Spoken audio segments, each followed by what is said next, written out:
være, hvis du vil have noget? Ja. Nå, men det var godt, at vi havde tid til at finde en dag, hvor I kunne komme forbi og kunne forstå, at der er noget, I gerne vil tale om. Ja, jamen jeg ringede her forleden dag på grund af, at mig og Peter vi er i gang med at skulle skilles. Og han er faktisk allerede flyttet ud, og det er en rigtig svær tid for os alle sammen, og især Sofie.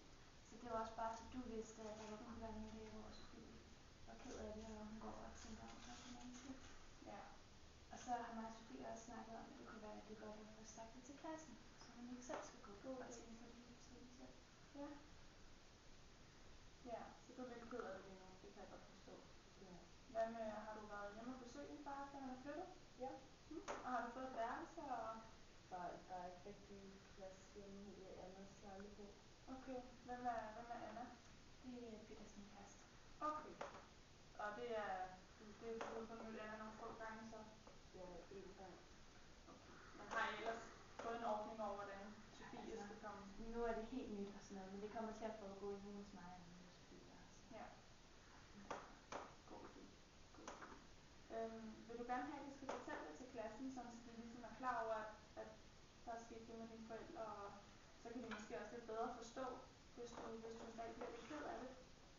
Ja. Ja, det kunne være en god idé. Altså vi kan jo gøre det sådan, jeg ved ikke, kan du huske, at lige før jul, der kom Oliver i skole og fortalte, at hans forældre var blevet skilt, og han var jo rigtig ked af det. Men der var alle rigtig gode til at gå hen og give ham et kram og trøste ham, hvis der var noget galt. Der var du også selv hen og give ham et kram. Så det kunne måske være en meget god idé, at vi fortæller det på den måde sammen, eventuelt. Det lyder Det som vil en jeg gerne. rigtig god idé, hva'? Ja. Det vil jeg gerne.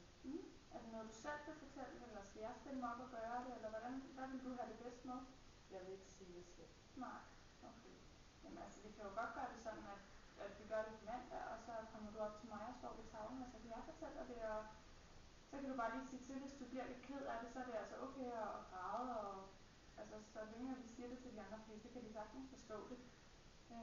Og så kan vi jo bare tage dagen sådan lidt, som den kommer, og så er jeg sikker på, at du vil få rigtig meget forståelse fra de andre. Ja. Skal vi så lave det som en plan? Det vil jeg gerne. Ja. Altså jeg vil jo også rigtig gerne selvfølgelig være opmærksom på det, og så tager jeg jo fat i Sofie løbende. Og ligesom lige høre, hvordan det går, og ellers er du rigtig gode veninder med Michelle i klassen, har jeg lagt mærke til, så kan du jo også lige sige det til hende, sådan, når I er alene også, at hun gerne må gå med dig ud, hvis du er ked af det på et tidspunkt. Det er altså helt okay med mig. Og det ved du også godt, det håber jeg, du ved er i orden. Det vil jeg gerne. Ja, det er godt. Både mig og Peter er jo også enige om, at vi skåner Sofie så meget som muligt. Ja. Men sådan skal det jo også være. Det kan jo stadig godt være en kæmpe udfordring, når der sker så store omvæltninger i hjemmet. Det kan det jo være for både de voksne, men bestemt også for dig. Og du har ikke andre søskende, vel? Så der er bare ja, men altså I er jo også altid velkommen til at ringe, hvis der er noget. Altså hvis der er de mindste ting, og hvis der lige sker nogle ting, mens I er flyttet lidt rundt og sådan, når du lige får lavet dine lektier, så er det jo også bare, altså det er der fuld forståelse for, fordi der er nogle ting nu, som vi skal have ordnet. Det er i hvert fald rigtig dejligt, at du gad at sige til. Ja, selvfølgelig. Er der andet, I sådan tænker, at I gerne vil have snakket om? Nej. Er der noget, du vil sige, Sofie? Nej, det var det hele. Ja. Altså du er jo en dejlig pige her i klassen, og du er jo altid glad og laver dine ting, og altså der er jo i hvert fald ikke noget der. Så vi er rigtig glade for at have Sofie i klassen. Ja, men hvis der ikke er andet, så ved I jo, at I kan maile til mig, ringe mig. Ja, tak for Det det. er I altid velkommen til. Ja, men vi ses, og det er hyggeligt, at I kom forbi. Vi ses, Sofie. Vi ses på mandag.